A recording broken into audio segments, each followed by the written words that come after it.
Hallihallo. Wie schon angekündigt, wird die Reise dokumentiert. Und damit fangen wir jetzt an.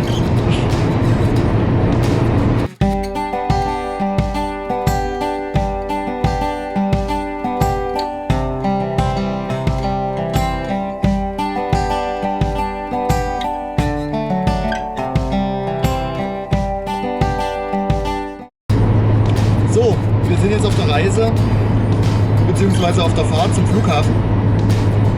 Wir haben noch gut 2 Stunden Zeit und das sollte ja wohl ausreichen. Der Flughafen steht auch schon dran. Ja, Mutti fährt mich und Oma ist im Schlepptau, sodass ich nicht ganz alleine bin. Und ja, Nervosität hält sich eigentlich in Grenzen.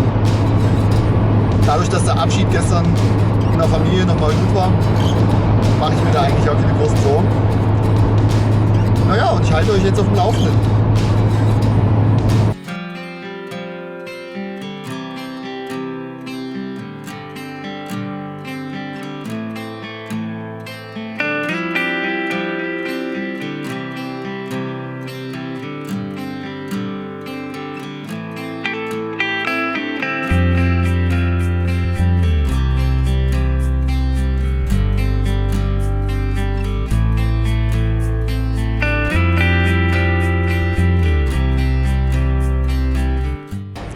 So, wir sitzen jetzt im Wartebereich vor der Sicherheitskontrolle.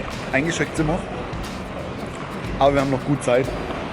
Also frühestens in 20 Minuten werde ich mich von Oma und Mutti wegbewegen. Die Nervosität hält sich immer noch in Grenzen. Eigentlich ist eher Mutti aufgeregt als alles andere. Aber gut. Ist wahrscheinlich so. Aber ich bin schon müde. Also aus dem Vorsatz, dass ich im Flieger nicht schlafen werde, wird wahrscheinlich nicht stören. Also wird der Jetlag vorprogrammiert sein. Das werden also sehr, sehr unterhaltsame Bilder, die ihr dann bekommen werdet. Ja, bis später dann erstmal.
Und hier endet die Live-Dokumentation meiner Reise, denn der Flughafen Toronto hat mir einen deutlichen Strich durch meine Rechnung gemacht.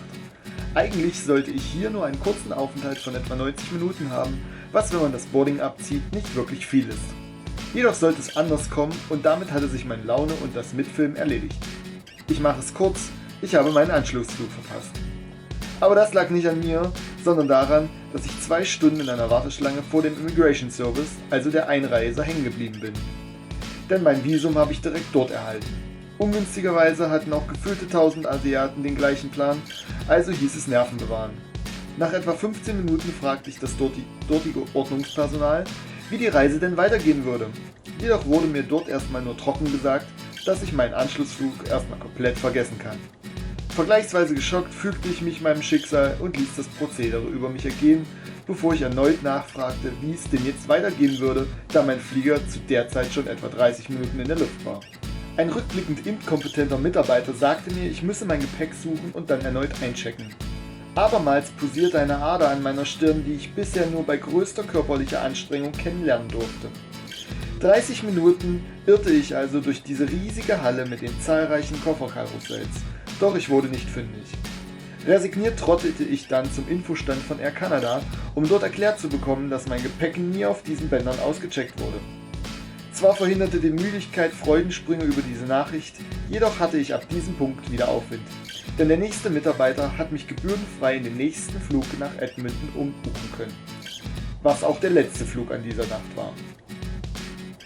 Nachdem ich mich abermals durch die Sicherheitskontrollen schleifte, erreichte ich diesen dann auch noch pünktlich zum Boarding. Leider war dieser Flug auch ziemlich bescheiden im Vergleich zu den vorhergehenden, denn es war mega kalt. Sogar so kalt, dass die anwesenden Kanadier mit Jacken in den Kabinen saßen. Über das Entertainment-Programm kann man sich jedoch nicht beschweren. Jeder kann auf seinem Monitor ansehen und hören, was er will. Und dabei ist die Auswahl groß. Wie dem auch sei, gegen etwa 2:30 kanadische Ortszeit kam der Flieger dann in Edmonton an. Ernüchtert schnappte ich mir meinen Koffer vom Band, trabte zum Taxistand. Meine Busverbindung war natürlich auch passé. Nach etwa 30 Minuten Taxifahrt und $60 ärmer endete meine Odyssee endlich am Hostel und ich konnte erschöpft in mein Bett fallen. Wie das Bett dann aussah und auch das restliche Hostel, das zeige ich euch im nächsten Video. Ich danke euch fürs Zuschauen und ich hoffe, wir sehen uns beim nächsten Mal wieder. Euer Dustin.